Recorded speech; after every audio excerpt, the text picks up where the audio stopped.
Hello बच्चों, कैसे हैं आप? उम्मीद करती हूँ आप बढ़िया और एकदम मजे में होंगे।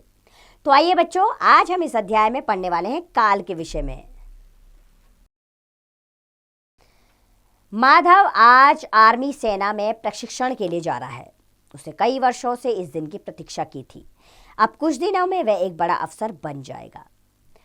तो बच्चों, ऊपर के वाक्यों में दी गई क्रियाओं से कार्य के करने या होने के समय का पता चल रहा है। हमारे सामने एक चित्र है जिसके अनुसार हमने इस वाक्य को पढ़ा। तो इसके अंदर अनेक वाक्य थे, जैसे प्रतीक्षा की थी, इसमें बीता हुआ समय प्रतीत हो रहा है यानी कि भूतकाल। जा रहा है, इसमें चल रहे समय का पता लग रहा है यानी कि वर्तमान काल। और बन जाएगा, इसमें आने वाले समय का पता लग रहा है यानी कि भविष्यत काल। तो इस प्रकार वाक्यों की क्रियाओं के रूप से कार्य के होने के समय का पता चल रहा है। क्रिया के घटित होने के समय को काल कहा जाता है। अर्थात क्रिया के जिस रूप से कार्य के होने या करने के समय का पता चलता है उसे काल कहते हैं। चलिए अब बढ़ते हैं काल के भेद की ओर। तो बच्चों, काल के 3 भेद होते हैं: वर्तमान काल, भूतकाल और भविष्यत काल। चलिए एक एक करके विस्तार पूर्वक जाने इन्हें। सबसे पहले पढ़ेंगे हम वर्तमान काल के विषय में। क्रिया के जिस रूप से कार्य के वर्तमान समय में होने का बोध होता है उसे वर्तमान काल कहते हैं। जैसे निशु आइसक्रीम खा रहा है, कृति खिलौने से खेल रही है। तो बच्चों, इन वाक्यों में खा रहा है और खेल रही है क्रियाओं से यह ज्ञात हो रहा है कि कार्य वर्तमान समय में हो रहा है। अतः यह वर्तमान काल की क्रियाएं हैं। वर्तमान काल के भी 3 भेद होते हैं: सामान्य वर्तमान काल, अपूर्ण वर्तमान काल और संदिग्ध वर्तमान काल। चलिए इन्हें भी विस्तार पूर्वक जानें। सबसे पहले जानेंगे सामान्य वर्तमान काल के विषय में। अर्थात क्रिया के जिस रूप से कार्य के वर्तमान काल में सामान्य रूप से होने का पता चले उसे सामान्य वर्तमान काल कहते हैं। जैसे उज्ज्वला खाना बनाती है, सिद्धार्थ मंदिर जाता है। इससे सामान्यतः हमें इस वाक्यों में वर्तमान काल के होने का पता लग रहा है। अगला है अपूर्ण वर्तमान काल।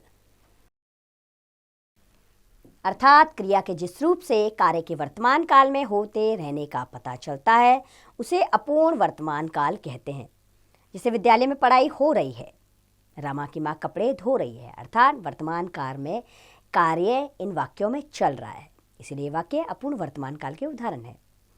और तीसरा है संदिग्ध वर्तमान काल। संदिग्ध अर्थात संदेह होना।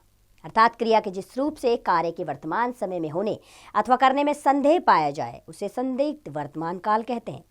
जैसे पिताजी काम करते होंगे, वर्षा सो रही होगी। अर्थात पता नहीं कि पिताजी काम कर रहे हैं भी कि नहीं अभी, और वर्षा सो रही है कि उठ गई, इसका भी पता नहीं। तो ये संदिग्ध वर्तमान काल है। अब बढ़ते हैं बच्चों भूतकाल की ओर। अर्थात क्रिया के जिस रूप से यह पता चले कि कार्य बीते हुए समय में हो चुका है उसे भूतकाल कहते हैं। जैसे कल बारिश हुई थी, अशोक दिल्ली से आ गया। इन वाक्यों में हुई थी और आ गया क्रियाओं से यह ज्ञात हो रहा है कि कार्य बीते हुए समय में हो चुका है। अतः यह भूतकाल की क्रियाएं है। भूतकाल के भी 6 भेद होते हैं: सामान्य भूतकाल, आसन्न भूतकाल, पूर्ण भूतकाल, अपूर्ण भूतकाल, संदिग्ध भूतकाल और हेतुमत भूतकाल। आइए इन्हें भी एक साथ हम विस्तार पूर्वक जानेंगे। सबसे पहले पढ़ते हैं सामान्य भूतकाल के विषय में। तो बच्चों, क्रिया के जिस रूप से कार्य के बीते हुए समय में सामान्य रूप से होने का पता चले उसे सामान्य भूतकाल कहते हैं।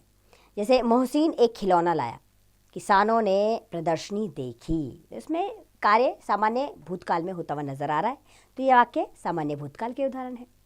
दूसरा है आसन्न भूतकाल। अर्थात क्रिया के जिस रूप से कार्य के भूतकाल में अभी अभी पूर्ण होने का पता चले उसे आसन्न भूतकाल कहते हैं। जैसे वैभव ने हारमोनियम बजाया है, मैंने जूते पॉलिश करके रखे हैं। और तीसरा है पूर्ण भूतकाल। क्रिया के जिस रूप से यह पता चले कि भूतकाल में प्रारंभ हुआ कार्य अभी भी समाप्त नहीं हुआ है उसे अपूर्ण भूतकाल कहते हैं। जैसे महेंद्र सिंह धोनी बल्लेबाजी कर रहा था, किसान खेत में फसल काट रहे हैं। इसमें कार्य के अभी पूर्ण होने का पता नहीं, अर्थात भूतकाल में कार्य शुरू हुआ था लेकिन खत्म भी हुआ है कि नहीं इसका पता नहीं लग पा रहा है, इसीलिए ये अपूर्ण भूतकाल के उदाहरण है। अगला है संदिग्ध भूतकाल। अर्थात क्रिया के जिस रूप से कार्य के भूतकाल में पूर्ण होने के विषय में संदेह उत्पन्न हो उसे संदिग्ध भूतकाल कहते हैं। जैसे विपुल ने खाना खाया होगा, पता नहीं खाना खाया है कि नहीं खाया। दूध वाला आ चुका होगा, आया होगा कि नहीं होगा, ये संदेह है, इसीलिए यहाँ संदिग्ध भूतकाल है। और अगला है हेतु हेतुमत भूतकाल। और मैंने इसमें टिक नहीं लगाया था,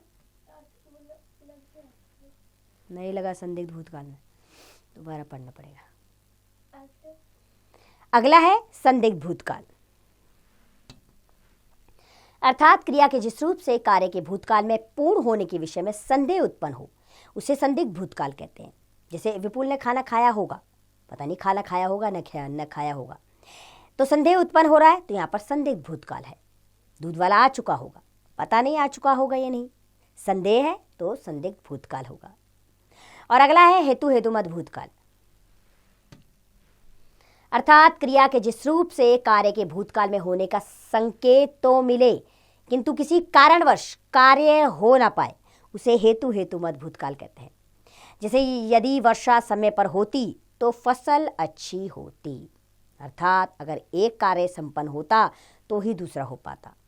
यदि ध्यान देती तो अंग्रेजी बोलना आता, यानी कि अगर पहला कार्य होता तो दूसरा कार्य अपने आप हो जाता। अब बढ़ते हैं बच्चों हम भविष्यत काल की ओर। अर्थात क्रिया के जिस रूप से यह पता चले कि कार्य आने वाले समय में होगा उसे भविष्यत काल कहते हैं।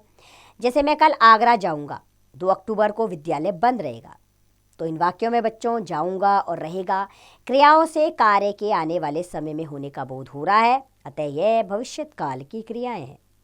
भविष्यत काल के 3 भेद होते हैं, सामान्य भविष्यत काल, संभाव्य भविष्यत काल और हेतु हेतुमत भविष्यत काल। चलिए इन्हें भी जान लेते हैं थोड़ा सा। तो सबसे पहले पढ़ेंगे हम सामान्य भविष्यत काल के विषय में।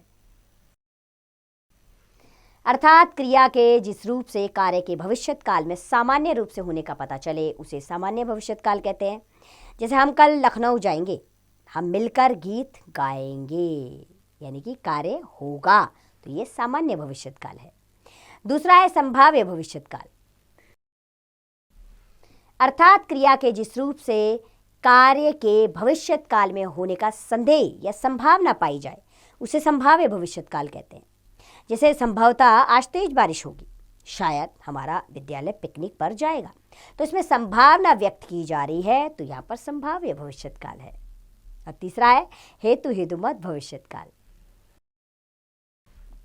अर्थात क्रिया के जिस रूप से यह पता चले कि भविष्यत काल की क्रिया किसी दूसरी क्रिया पर आधारित है उसे हेतु हेतुमत भविष्यत काल कहते हैं। जैसे यदि तुम मेहनत करोगे तो पास हो जाओगे, यदि वर्षा होगी तो फसल भी अच्छी होगी, अर्थात एक कार्य होगा तो दूसरा अपने आप संपन्न हो जाएगा, तो यहाँ पर हेतु हेतुमत भविष्यत काल है। बच्चों आपके अभ्यास के लिए इस अध्याय को एक बार दोहरा लेते हैं। अर्थात क्रिया के जिस रूप से कार्य के होने या करने के समय का पता चलता है उसे काल कहते हैं। काल के 3 भेद होते हैं, वर्तमान काल, भूतकाल और भविष्यत काल। क्रिया के जिस रूप से कार्य के वर्तमान समय में होने का पता चले उसे वर्तमान काल कहते हैं। और वर्तमान काल के 3 भेद होते हैं, सामान्य वर्तमान काल, अपूर्ण वर्तमान काल और संदिग्ध वर्तमान काल। क्रिया के जिस रूप से यह पता चले कि कार्य बीते हुए समय में हो चुका है उसे भूतकाल कहते हैं। भूतकाल के 6 भेद होते हैं, सामान्य भूतकाल, आसन्न भूतकाल, पूर्ण भूतकाल, अपूर्ण भूतकाल, संदिग्ध भूतकाल और हेतु हेतुमत भूतकाल। और क्रिया के जिस रूप से यह पता चले कि कार्य आने वाले समय में होगा उसे भविष्यत काल कहते हैं।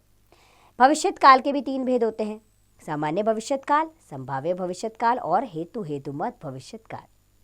तो उम्मीद करती हूँ बच्चों ये काल अध्याय आपको अच्छे से समझ में आया होगा। इसमें हमने इसके 3 भेदों को विस्तार पूर्वक जाना। उम्मीद करती हूँ आपने इसको ढंग से समझा होगा और आप इसको आगे भी दोहराते रहेंगे। अब इसका अभ्यास कार्य आप स्वयं कीजिए।